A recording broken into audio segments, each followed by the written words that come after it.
In our prep call last week that we had, you said something very powerful.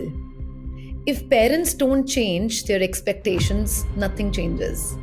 What do you mean by Exactly. that? So one of the things I'm not sure you and I talked about it last week is if I am learning math, is it only to give an answer or to use in my real life or to develop a capacity? However, I can start by saying it's a matter of legislation and expectations. So if your child can only progress through a system of exams and tests, then invariably we parents would want our children to pass those tests so that they can get better jobs, they can go to better universities, etc. There is a point where every person who is learning reaches a point where you know you don't know everything, and that starts the journey of education.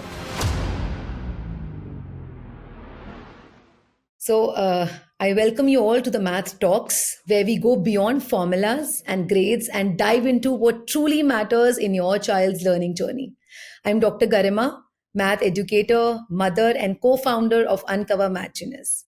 In this podcast, I speak with leading thinkers, educators, and change makers from around the world to explore how we can raise confident problem solvers, not just high scorers. Whether you're a parent, a teacher, or just curious about how children learn, you're in the right place. Let's reimagine math and education for the world our children are stepping into. So, our guest today is someone who spent nearly 30 years transforming how children learn, not just in one school system, but across the globe. Ghazel is an internationally respected educator, author, and speaker who has trained over 10,000 teachers in the Middle East, Gulf, UK, and the US. He's worked closely with ministries of education, authored textbooks for McGraw-Hill and the UAE government, and designed powerful early learning and language programs for schools across cultures. Lai has spoken at global forums like TESOL Arabia and Harvard University, and his TEDx talk, Here Comes the Learning Designer, challenges us to rethink what learning and assessment really mean. Today, he brings all that wisdom into a heartfelt conversation for parents about what truly matters in a child's education and how we can raise thinkers, not just test takers. So, if you're a parent who's ever worried about marks, tuition, or school rankings, this episode might just challenge everything you thought mattered. So, Ellie, welcome to the Math Talks. We're honored to have you with us. Good day to you, Dr. Garima, and I am honored and privileged to be part of your podcast. And thank you for the very kind words. Um, there is a point where every person who is learning reaches a point where you know you don't know everything, and that starts the journey of education. I am really grateful for your invitation, and I hope I can contribute to your viewers and listeners and help them think about the future of their children, their jobs, and how they would live life for the next 50 years. Thank you so much, Eli. Okay, you've seen education systems across the world. What's the one thing that's stopping real learning from happening? That is going to be a very delicate question to answer. However, I can start by saying it's a matter of legislation and expectations.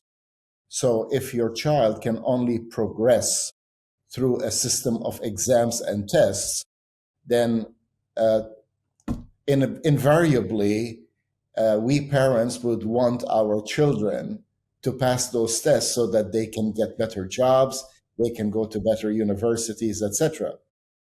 So part of the problem is the word that I've always, you and I discussed, is expectations.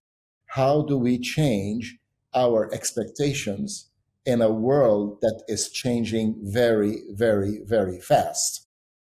So by looking at how we build capacities rather than how we build ability to answer questions might be the first direction that we can all sit together and discuss what are the enduring capacities that will serve humanity for the next 100 or 200 years. So that means, according to you, getting better marks is not actually that you're learning more. The question is, how was the test and the exam designed? Because there are basically two major exam formats. One is designed by the teachers or the educators or the persons in charge at schools. And then there is the other one that is designed by a group of professionals in measurement and assessment, and that is called standardized. So the standardized has to give exactly the same measurement regardless of the fluctuation of the human being. Now, in order to do that, it's a very complex process of making sure that 100 exams are going to give the same reading. And that is not easy to do. So sometimes corners will need to be cut, or the number of skills within the allotted time has to be decided upon. So a standardized or an exam that is the same all over the country every time it's given is limited in time for the students. How much can it measure? It never measures most of the skills together, but rather each bit alone so that it can give a reading. That is only part of the process. My question is, what can the person do? And how do we agree that what the person is doing is a capacity, is serving a performance of some sort, rather than just answering questions on an exam? I'm not saying throw away the exam. I am simply saying that it might not be enough. So you kind of say that you have to redesign the exam structure, which is actually. It is going to be very, very difficult. Of course, today with the advent of AI, it's possible to do things much faster, to get a wider scope of reading. But in the end, you are measuring a certain skill repeatedly with different contexts and making sure that regardless of the level of the student, the question is always the same standard. So that is not an easy thing to do. It takes a lot of experts. It's not just a matter of a committee of educators getting together to put an exam. We need to ensure that every time that exam is designed, it's exactly the same measurement system. Think of it as a scale. The scale needs to get the same reading every time you put something on it that is the same weight. If you put on things that are different weight and still gives the same reading, it means there is something wrong with the scale. I am asking, how do we look at abilities, capacities, and performances of students versus just a test and a grading system? And this is a question that has, baffled people for a very long time. How do you get to a number that's called 95? Is 95 the same number on the test in different schools? Like my son or my daughter used to get 95 in that school. Why are they getting 85 in this school? We know it's not the same exam. We know it's not the same content. It's not the same scope. But we have created a culture where the student has to register a certain alphanumeric score in order to be labeled or branded as a success. I am sorry if I'm ruffling any feathers out there, but you asked me for my honest opinion. Yes, right. So in our prep call last week that we had, you said something very powerful. If parents don't change their expectations, nothing changes. What do you mean Exactly. by that? Well, we all seem to get bogged down and stuck in a rut as parents because we want our children to go through the system that has been legislated by many governments, that Yes. in order for you to be called as a person who has learned and finished, let's say, the K-12, you need a certain set of criteria. And that certain set of criteria uh, is an alphanumeric number. So we parents do not seem to be able to get out of that expectation because it's all around us. It's a Yes. measurement that everybody adheres to. So, like, oh, he scored this much on the SATs. She scored this much on the Pearls, etc. That is good, but the parents' expectation should start to move towards, this is all very good, but what can my child do? What is my child able to do? How can my child put his or her learning to use, either now or later? This is the question that we need to start talking about and discussing as parents in the world. Yes, we do want them to get into university, we want them to get good jobs, and a lot of that is based on the scoring and the certification given. But we all know that you can get a degree, but that doesn't mean you have learned, and vice versa. Correct. And I think it's very difficult in today's time Yeah. convincing parents that you have to change your expectations because the society does not let you do that at all. And the I legislation. Yes, absolutely. I mean, Yes. there's this feeling of FOMO that you're missing out on certain things. If you're you're not up to the mark as per other parents. So if I remember, if I, so it was like, so my daughter is 13 now. We took her out when she was 5. We took her out of the system when she was 5. So we kind of homeschooled her. So we had a lot of pressure then, that you guys are educators yourself. Why are you taking your daughter out of school system? Because that's how the society demands us to do. And it was very tough for us to actually set the expectations right for our kid, for the society, that yes, we just want our kids to learn and not be in that rut race of getting the right marks and topping the class or whatever. So it's very difficult. Yeah, so we also face such kind of criticisms from everywhere actually. So I completely agree that the parents expectations have to change, and I think it's kind of a revolution that we have to bring. I mean, that cannot happen with one parent. I mean, that has to start with one parent, but it'll take a lot of time. Yes. But at the same time, it could start with ministries of education. It can start with organizations that are reputable internationally.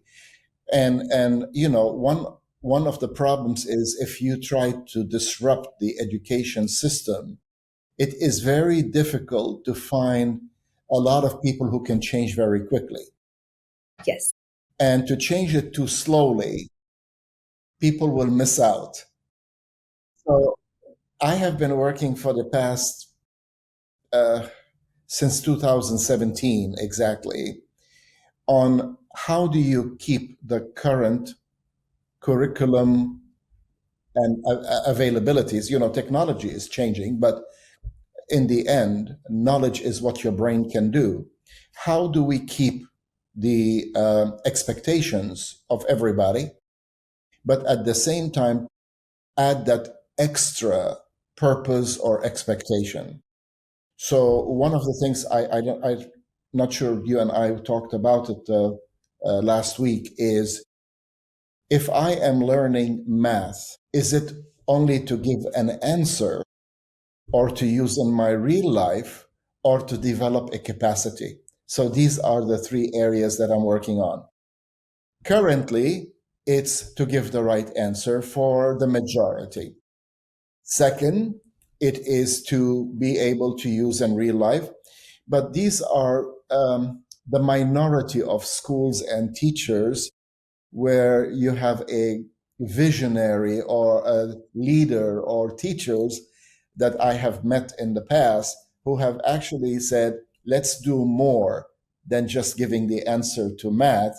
Let's see if we can make it useful in our daily lives without, if you beg my, I beg your pardon for using the word silly real life, rather than real life. So silly is a made up story that doesn't happen in real life, whereas the right way to go would be to start to understand what the children go through every day, what games they play, how they are entertaining themselves, what are their needs, and build the real life through that.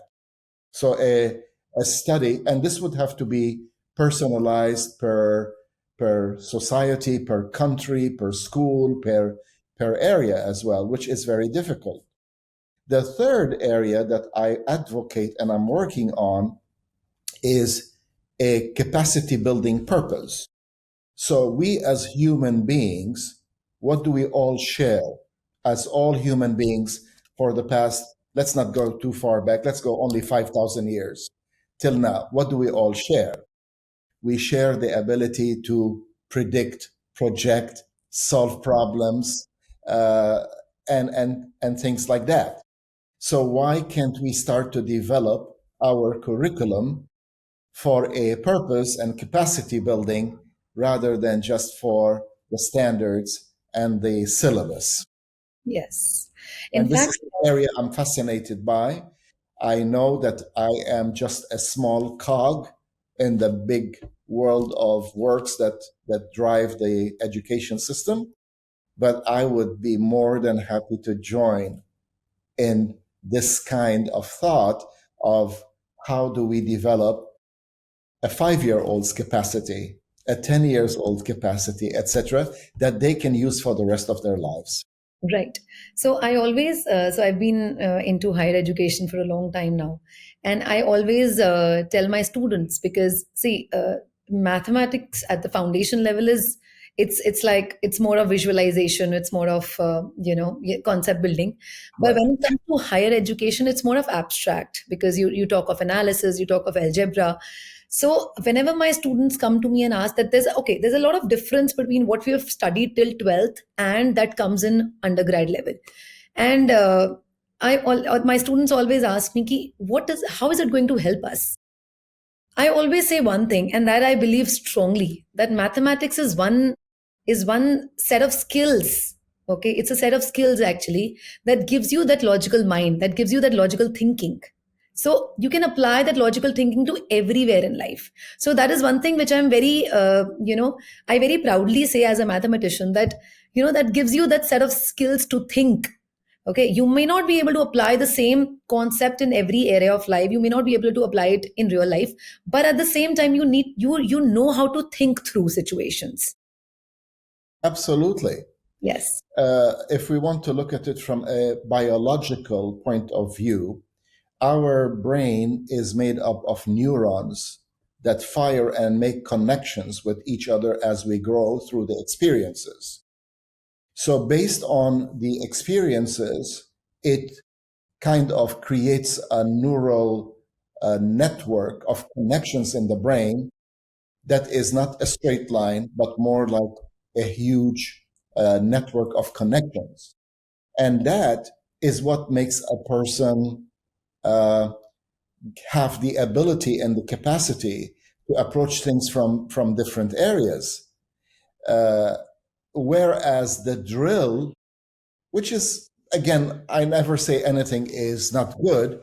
The drilling is okay, but it only creates one route through the neural pathways. So mathematics is a logic with many approaches.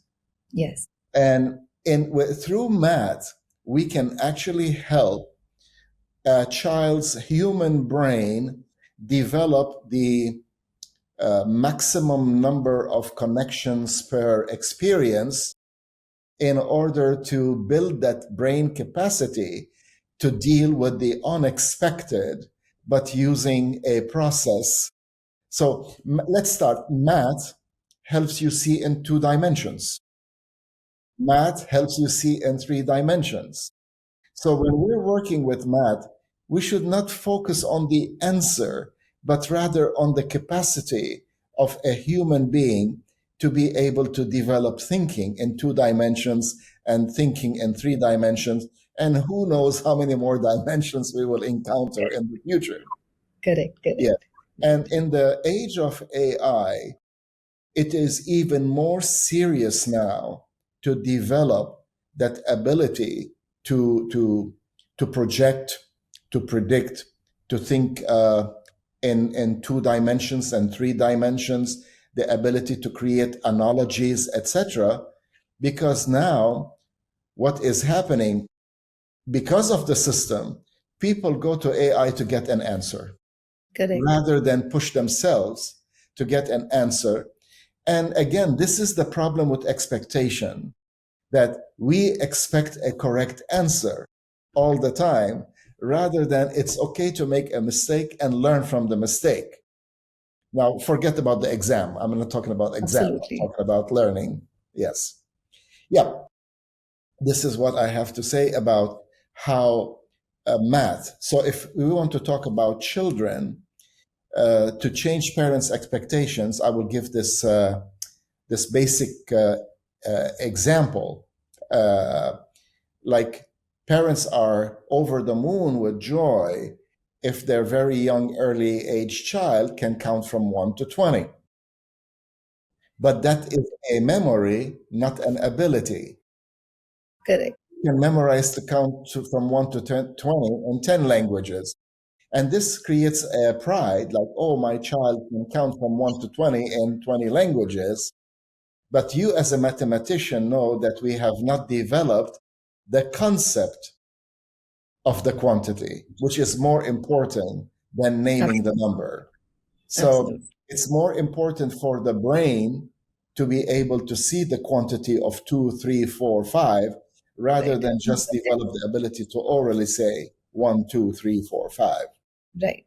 But So it when they brings, say but one, two, it three, brings joy and pride to the parents. so that should be actually when they're saying something. I mean, where it's kind of memorization that what you're saying. One, two, three Absolutely. is like they should be. It should be in their head. What do we mean by one? What do we mean by two? They should be able to Yes. see. They should be able to Yes. quantify. Yes, Yeah. that's what matters. So, for example, with young children, they should develop the ability to, when they hear a quantity number, they should be able to, let's say, physically put counters or objects within that quantity. And that will, from there, we develop the ability to add and to subtract and to create arrays of some sort and multiply in the end. But if I mean, there is one of those media thing going on a social media platform where an angry mother is talking to her child for a homework assignment. If we have 7 apples with anger and we take away 3 apples, how many apples are left? And the child goes 9. So the brain is not forming the concept of quantity. Correct. Yes. Correct. And that's Right. where it all begins. Right. Yeah. Right. So it's all foundational. It is disrupted at the foundational level itself. As I said, it's the experiences that build the, for want of a better example, the neural pathways that connect with each other.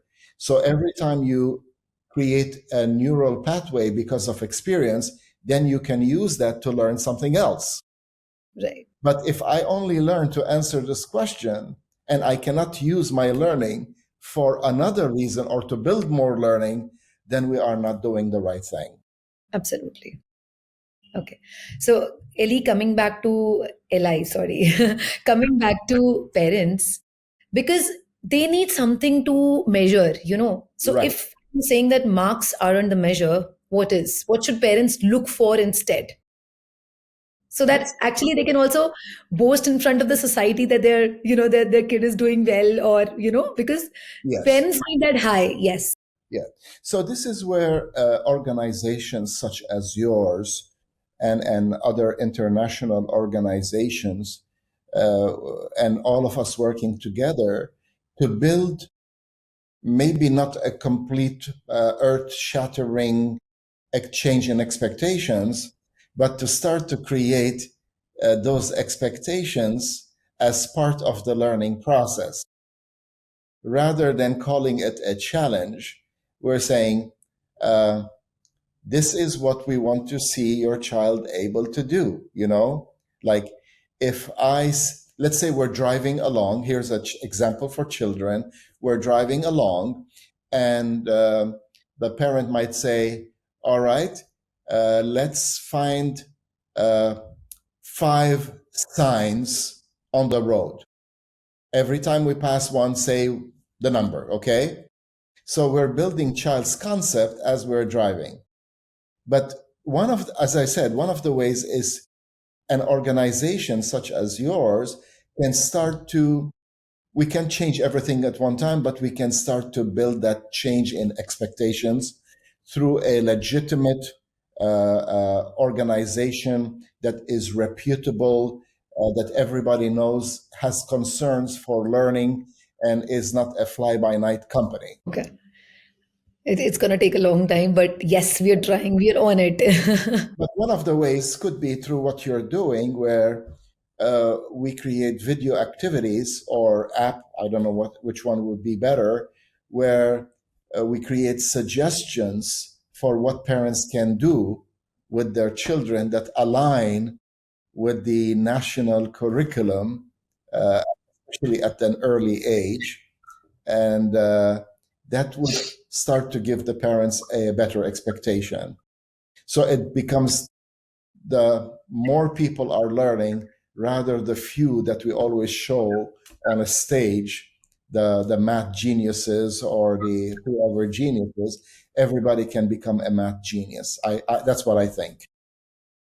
In fact, uh, so when we started with Uncover, uh, the first target, our target was the parents, because I completely feel, since we've done with our kids, the kind of math that we've done with our kids, I really wanted, me and Mosam, we really wanted that this should go to every parent, because unless the parent, because I think they have the first authority to for their children, unless they change, the real change cannot happen. I can't expect the teachers to do with the same love and care for the, of course some of the teachers are, they have that purpose, and they just don't, they're not just following the curriculum, they have that purpose of teaching kids, they have that purpose of changing the lives of the kids.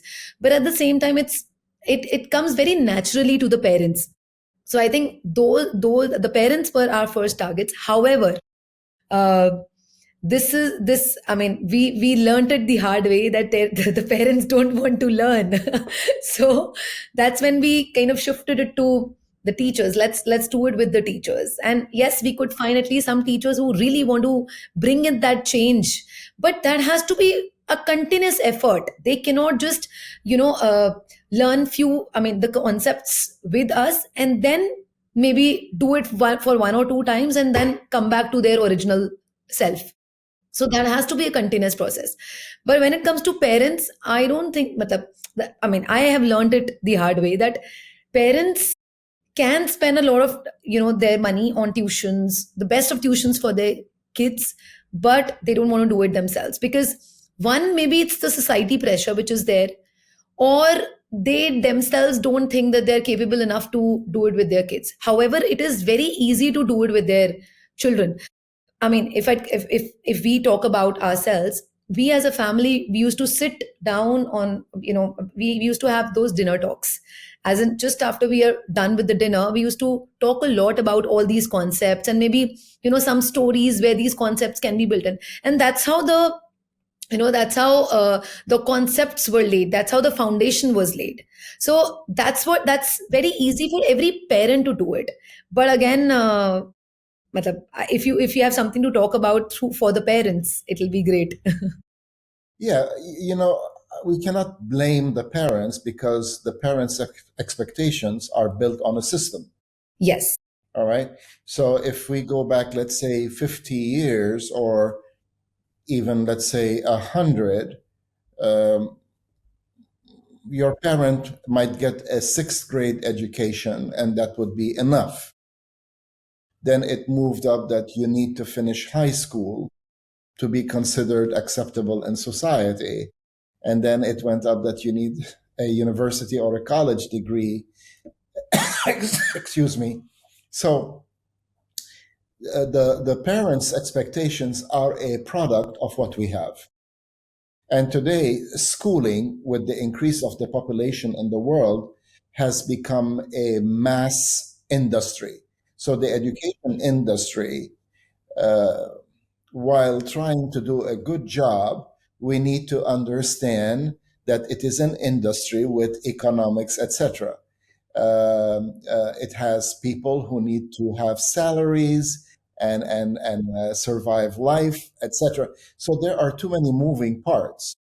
But the first step is again going today to change the parents' expectation to demand that from the schools will probably take a very long time. But Yes. it, it doesn't mean it shouldn't be happening. Today, with the advent of media and technology and everybody having a smartphone, it is now easier to reach the attention of the parent than when I was a kid. We had to wait until it's television time and you get up and you turn the knob on the side of the TV to watch the program that you want. So this is one area. The second area is the well-meaning organizations. And since we're on the air, I would not name any organizations, but I know that you have been doing a very good job as well and contributing to the education and society in your country. Somebody has to start somewhere. Yes. So this is what I'm advocating. Two parallel runs at the same time. One, keeping the same syllabus, keeping the same curriculum, but changing the capacity and expectations that we would like to see. Second, at the same time, showing those capacities through social media or videos of what students can do. So everybody likes to stand out. But I am saying, let's say like India, a population of 1.5 billion people, right? Okay, so there are a lot of kids that need an education and not just to stand out and be number one, because it's very difficult to always be number one with a population that size. And every child that we're teaching today, at some point, he's going to be our leader, our doctor, our lawyer, our engineer, and they have to do a good job.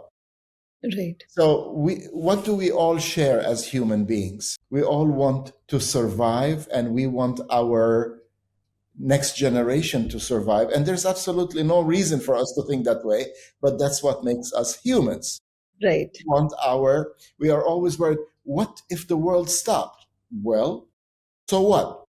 On a practical side. But on a human side, we say no. We want something better for our children. We want something better for the world. We want something better for our lives, you know? And that's what makes us human beings. Right. So, again, another problem, if I may share this problem with you, every teacher teaching a certain grade level is not encouraged to develop the ability to see from K to 12. So let's say somebody is teaching in the sixth grade, they should have the ability to understand that what my child is learning now will directly affect his or her own ability to do, let's say, calculus, not just give an answer now. So this trajectory that I have seen in many countries, and we can't blame the teachers because they are overworked, they are under pressure, Right. but their ability to see what came before and what will come after, and how literally and engineeringly they can see what I am doing now as a child in grade 6 directly affects grade 9, grade 12, not in Absolutely. talk, but in deed. Absolutely. I'm Right. speaking math language at the moment. Right. You're Yes. correct. Okay. So you've done some deep work in language learning. Why Yes. do you think language and math are the two most important subjects that matter more than anything else? Actually, a lot of the work I have done in the past, let's say 30 years, is trying to create a transdisciplinary concept building. Okay. We don't have time to go into the details of how it works or what the obstacles are. But um, as a child, as an infant, you are building experiences. And those experiences are becoming a language for communication.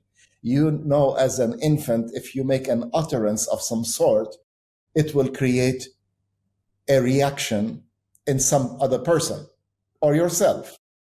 So as human infants start to grow, the experiences uh, allows them to start not mimicking, getting language from the parents, and they make their own constructions. They don't repeat things. Many people think that children imitate language.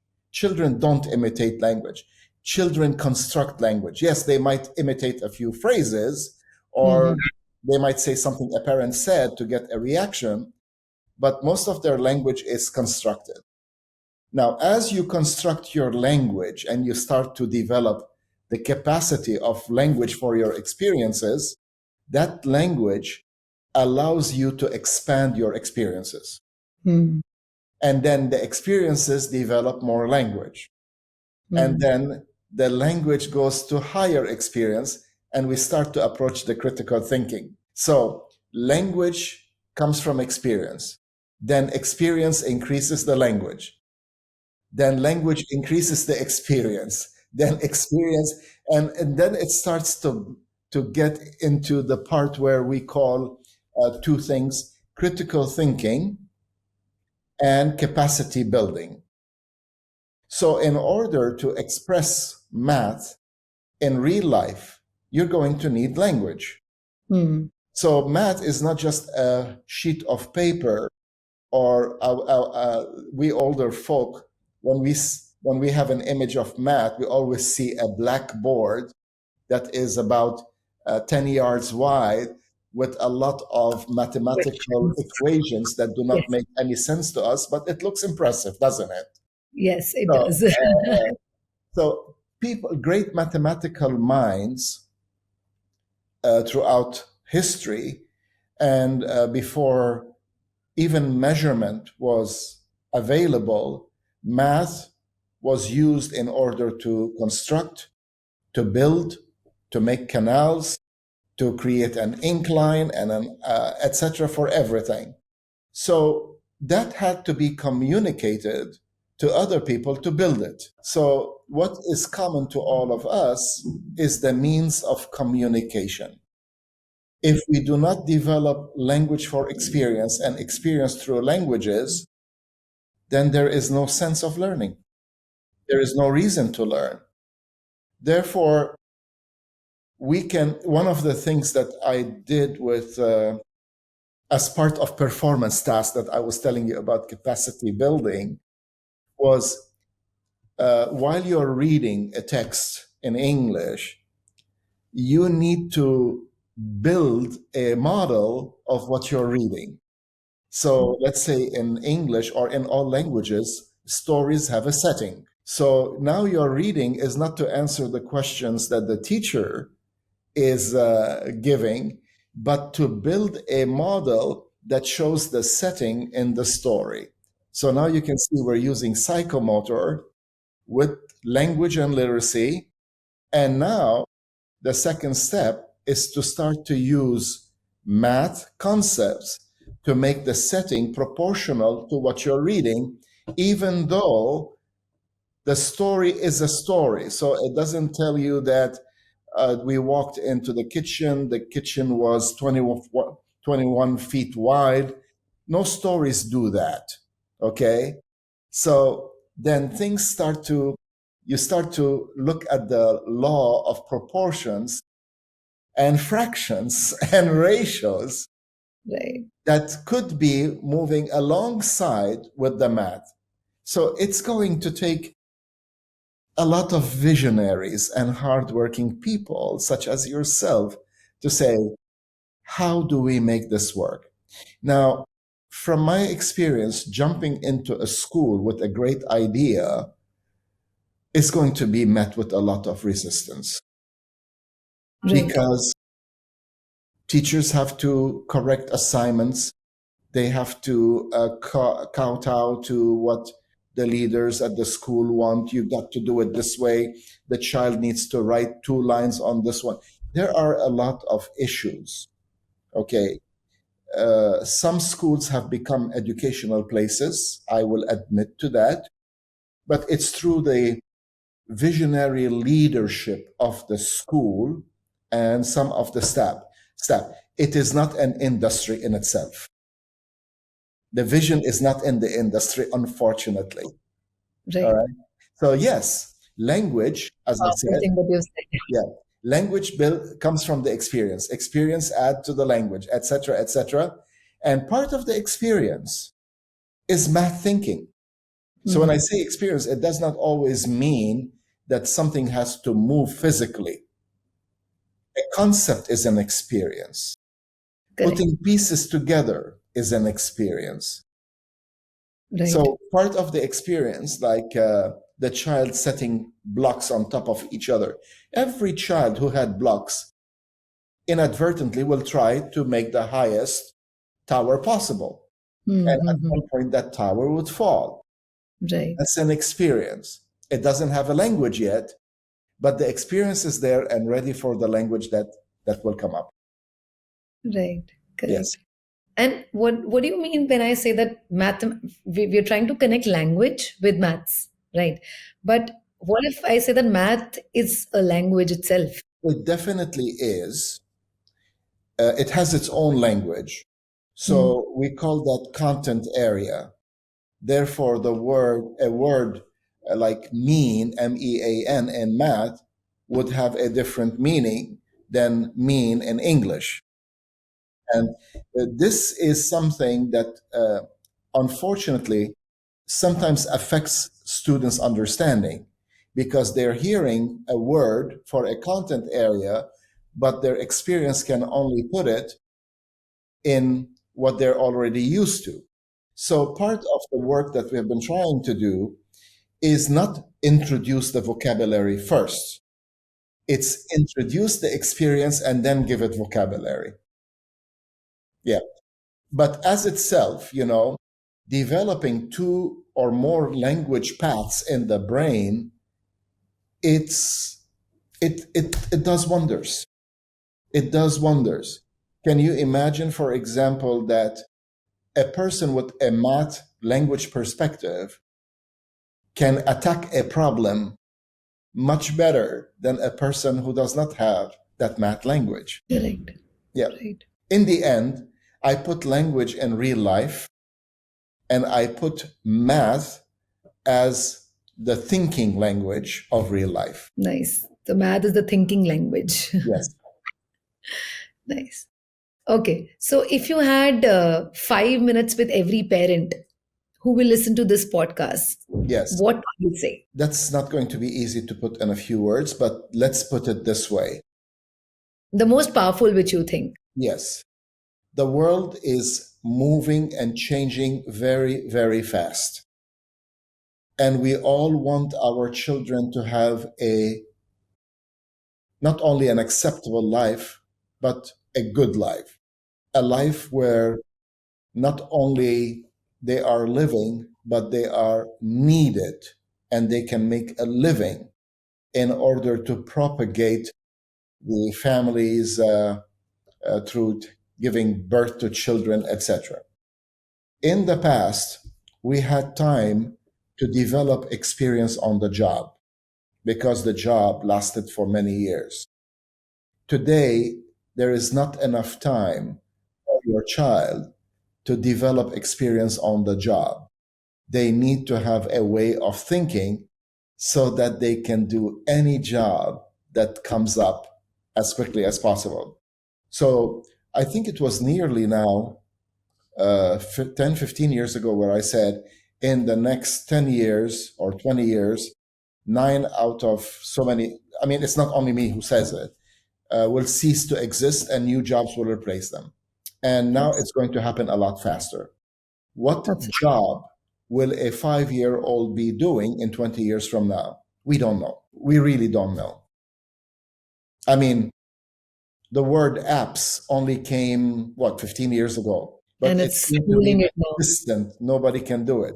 Now Yes, everybody can create an app. absolutely. Artificial intelligence has been around since the late 50s, early, I can't remember, don't quote me on that, but it's been around for a very long time, 50, 60, 70 years. But in the last 5 years, everybody's talking about it and Yes, everybody's saying, oh, it can do that for you. Okay. So, what do you do in order to ensure that you have a productive life in the future where you can sustain yourself and the people around you? So, as I'm talking to parents now, children need to build their capacities of thinking and language in order to be able to do any job that comes up in the future. It's learning forever rather than learning to get a grade and pass. That's my yes, message. excellent. So that was such an honest and eye-opening conversation, Eli. So Yes, if there's one thing I hope we take away from today, it's that we have to, as parents, but this is kind of what you just said, that as parents, we need to help our kids learn the building, learn the capacity building, learn the thinking skills, right. rather than just getting marks. Yes, So yes, basically, another thing I would want to add is if we want education to change, we as parents, and that starts with me, we have to change what we expect from them, that's change right. the expectations, right? Yes, So marks are just a measure. I mean, they just measure your performance, but it's the purpose, it's the language, the curiosity, and basically the human connections that shape lifelong learners, right? So basically this also reminds us that our children, they need less pressure and more of understanding, less of comparison and more of conversations. that is definitely good parenting skill Yes. rather than uh, the anger that a parent might show towards their child that they did not do well or they did not get the score that is expected. Yes. Yeah. Okay. So thank you, Eli, for bringing such depth, clarity, and global perspective to the Math Talks. And to everyone listening, if this episode stirred something in you, share it with one more parent to get that change. So let's keep this conversation going. So you can also follow the Matt Talks on Spotify, Apple Podcasts, or YouTube. And if you found this valuable, leave us a review or drop a comment. It helps us to reach more families who care about real learning. So until next time, keep the math real, keep the learning human. Thank you so much. Thank you very much, Dr. Garima, for the opportunity to talk to you. And I hope that my little insights or contribution can, one small step can change a lot in the future. So I hope that I was able to contribute a little bit to your Okay, podcast. absolutely. Thank you Thank you very so much much. again. Thank you.